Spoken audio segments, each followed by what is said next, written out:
But we do begin here tonight listening to a Port Richey man who tells us he is tired of getting the runaround when it comes to this creek.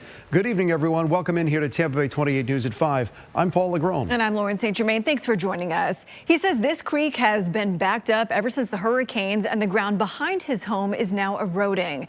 His home is in western Port Richey near Miller's Bayou and the Gulf.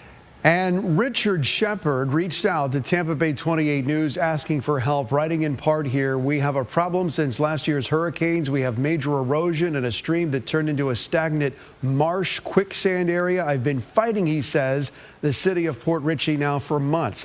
Well, Tampa Bay 28 News reporter Eric Waxler, he lives and works in Pasco, and he knows a thing or two about how bad the flooding can get in that area. So Eric went out there today to that man's home to hear his story and take his frustrations straight to the city.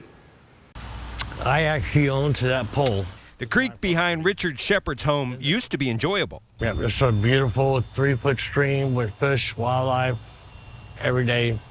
Beautiful thing to look at. But ever since Hurricane Helene, Sheppard says the water doesn't flow and is stagnant. Today it's unbearable. He says somewhere this creek is backed up, but no one can seem to fix it.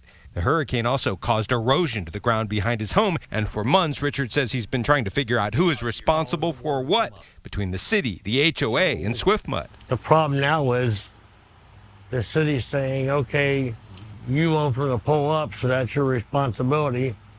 We don't know why this is backed up. So right now, everything is a standstill. Richard is worried about the future of his home, so he reached out to Tampa Bay 28. He showed me the issues in his backyard and a drain nearby that doesn't seem to be working either. So this is all algae, full of mosquitoes.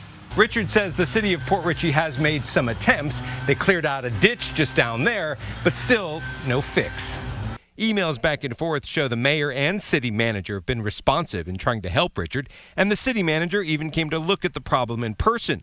I called the city manager but haven't heard back yet. This report shows the city also hired an engineering firm to look at the area. They found additional measures like a wall are needed to stabilize the bank. They also said any new drainage here would have to involve SwiftMud and could affect the entire development. But they found all repairs would be the responsibility of the community or individual property owner. Richard is now left waiting for the city's response and says even if the property was solidified, that wouldn't fix the drainage problem. In Port Richey, I'm Pasco County reporter Eric Waxler, Tampa Bay 28.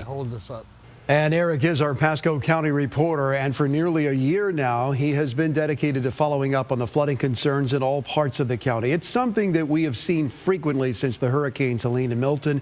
And by the way, if you live in Pasco and you're still experiencing issues with flooding, we want to hear from you. Just pull out your phone, scan that QR code on your screen to get in touch directly with Eric.